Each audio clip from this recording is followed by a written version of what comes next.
and 30-point triple-double in his debut with the Brooklyn Nets. The only guy to ever do this in the NBA. He continues to pile on more and more like stats and trophies. This dude is phenomenal. And then you got Kevin Durant, who drops an easy 42. And then after the game, what does Harden say? We did this without 11, Kyrie Irving. They can't wait to get him back if he comes back. Nick, this isn't fair, buddy. I don't care who they go against. They got the Bucks tonight. I mean, you might as well just mail it in. You have no chance. Calling a wrap. Calling the season a wrap. That's right. That's right. Saints ran a pretty obvious trick play here when Jameis Winston lined up as wide receiver. Surprise, surprise, guys. He's going to throw the ball. He's not out there to catch the ball. He's not Taysom Hill. So here's the thing. Brandon, great teammate. A little bit of an exaggerator. A little bit of an exaggerator. All last week he said, hey, you know, I was in New Orleans and Sean Payton would be up till 4 in the morning writing with a quill feather with candles lit as he was looking at old CFL tapes from the 60s. Nope. This trick play was just from last week that the Saints got around. I said, you know what? That one looks good. It's like going to a store and buying the outfit off the mannequin. Yep, I'll just take that one. No reason to do too much thought. So, Brandon, I'm not saying you're saying a slight exaggeration. Not saying it's a lie, but I'm also saying, like, you know, simplest short path of resistance here. Just run the same play the team ran against you. That's what he's spending his time doing when he's up there till 3 in the morning.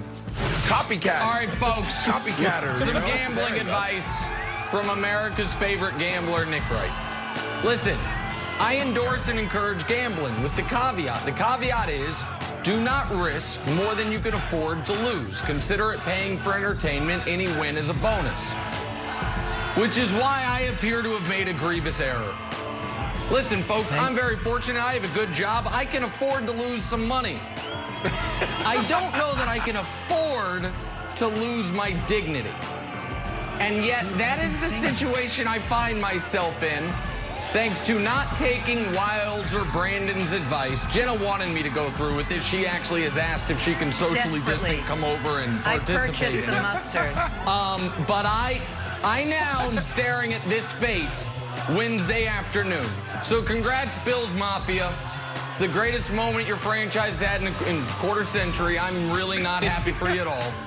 And this is awaiting me in 48 hours. God, dog it, I'm done. Wow. Well, Nick, that was my favorite moment of the weekend. That was my favorite until I saw this. Lamar Jackson leaving Orchard Park, walking over to sign some autographs for some fans, and not just a regular piece of paper, what appears to be a clipboard that someone is trying to snake through some barbed wire. Lamar Jackson in open-toe shoes in Buffalo at night. He just lost the game. He was knocked out, suffered a concussion. Ravens are done for the season. He's obviously hungry and cold. It's dark out, and all he wants to do is get on the plane and go home. But he walks over and he spends the time with these guys that were Ravens fans and some Bills fans. Took pictures. Again, open-toe shoes. Toes were cold. I get it. I can't do anything when I'm one of those three. Cold, dark, hungry, angry, anything. I can't read a book to my kids. And look what Lamar Jackson spent time doing before he closed the book on this season. By the way, didn't play great. Lamar Jackson. Move over, Danny Ainge. That's awesome. I got a new favorite athlete. Oh, that's your guy Lamar now. Jackson. I love this so much. My guy, Lamar. Well, don't move all the way out of the picture, Danny. Just move a little bit to the right.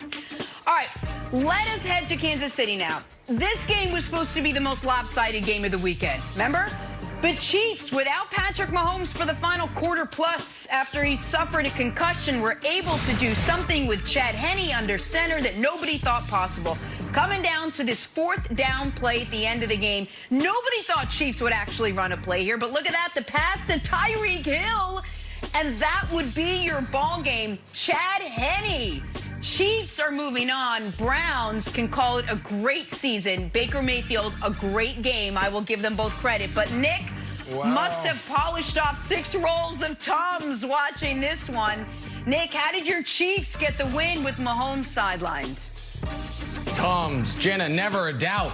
Chiefs, by the way, only team this weekend to after 0-0, never trail or be tied in any game. Dominated the whole game, never a question. That's why you have depth on your team. No Sammy Watkins, no Clyde Edwards-Helaire, no Patrick Mahomes, no problem. Chad Henne can do it. Okay, in reality, that was terrible. Never a doubt. Oh, my God, was that scary. Okay, so here we go. So here's the deal, folks. I want to spotlight a few moments. One of them is going to be totally forgotten to history. I think Chris Jones is the second best player on this entire team. He had a very quiet game. But when the Chiefs were up 5, holding on for dear life, and the Browns facing a 3rd and 11, Chris Jones did this. And this won't show up in any stat sheet, but it was as big as the 4th down conversion. Watch Jones up the middle. He forces the ball out of Baker's hands. You might say, why does that matter? The other angle would show you Baker has a guy running wide open for a 1st down, and they probably go down and score. So Chris Jones forces the ball out of his hands early. It's a massive play. And then Chad Henne makes not 1, not 2, but 3 great plays. 3rd and 4, makes the right read. He has Tyreek and Travis Kelce up top. Romo saying he's going to go up top. No, he goes down low. 3rd and 14 makes an all-time moment with this run. Not just staying in bounds, but getting it to where the 4th down was possible to even consider going for. And then Henne and Andy Reid's, let's call it intestinal fortitude combined for one of the most audacious plays I've ever seen. Brandon, that play makes a ton of sense with Patrick Mahomes. When 10 minutes prior, it makes sense with him in there. Well, with in him maybe. Moment, when 10 minutes prior, Chad Henne had thrown an arm punt into the end zone. To trust him, to trust your guys as if Mahomes is out there, it's remarkable. And it's why the Chiefs are moving on. As brave of a play call as I've ever seen in NFL history by Andy Reid right there, Brandon.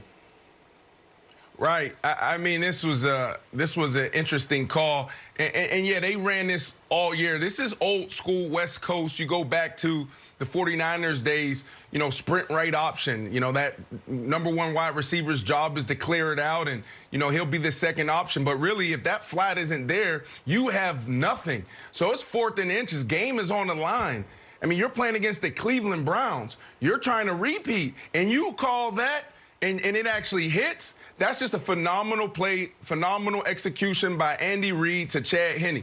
Chad Henne was the reason why they held on and they won this game. Let's go back to Week 17. You sit Patrick Mahomes. He get real-time reps. So he's coming into this game feeling comfortable, you know, taking those snaps, and he played well. You highlighted those plays.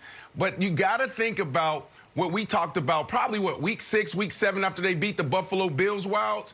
What did we talk about? Like, this team is a better team this year compared to last because they're a more complete team. They, last year, were just winning with Patrick Mahomes and how magical he was. Every time you turned on the highlights, this dude was throwing some type of beautiful pass, no-look pass, sidearm, left hand. And this year, they're beating you in the run game. They're beating you with other players. They're beating you on defense. Special teams is stepping up and getting the job done. So I wasn't surprised that they was able to hold on, Wilds, because this team is complete. Yeah, so they seem super confident in all aspects of the game. And, Nick, I was surprised you were so worried. The 1st down play, this is just the play to get the 1 yard that they ran against the Dolphins. So I was like, oh, how are they going to run that play? I'm so surprised. I wasn't surprised. I was like, oh, they're going to run that little Dolphins play. So the fact that they ran it with Henne rather than Mahomes, I just feel like Andy Reid has confidence in the guys, just like Brandon said. And the fact that and Romo mentioned it too during the game, the fact that Henne played Week 17, we all viewed it as a rest for Mahomes, was actually to give him some rep. Then, of course, Henne thinks it's possible. When we talk about preparation, you always got to be prepared for your life after football. Henne pulls a page from Wilfred's book, Jenna. Going with the LinkedIn page. Yeah, so congratulations, Chad Henne. Prepared for everything. Prepared to get first downs. Prepared for life after football. All right, so there was another moment I wanted to... Go ahead, Nick. No, I was going to turn it to a play. All right, I want to talk about this. Before halftime, Browns were trying to make it a one-score game. So watch this. Rashard Higgins looked like he was going to score. He fumbles through the end zone, turning it over to the Chiefs.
Harden back in action this weekend, dazzled in his Nets debut Saturday. 32 points and a triple-double, but he just missed out on Nick's medal stand. Nick, who did make your podium? James, 9 turnovers is the reason he didn't make it. Very interesting weekend in the league. I'll be quick here. Bronze medalist, my large adult Slovenian son, 36, 16, and 15. He was pacing towards a gold, but cooled off in the second half, and they lost, so he gets the bronze medal. Silver medalist, another silver in a rarely you get a medal in a loss, but we're giving 2 of them today.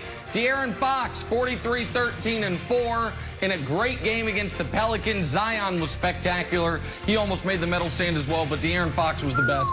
And then Brandon, gold medalist, the old Slim Reaper, 42 points, efficient, 42, 4, and 5. I actually thought he was better than Harden in that win over the Magic.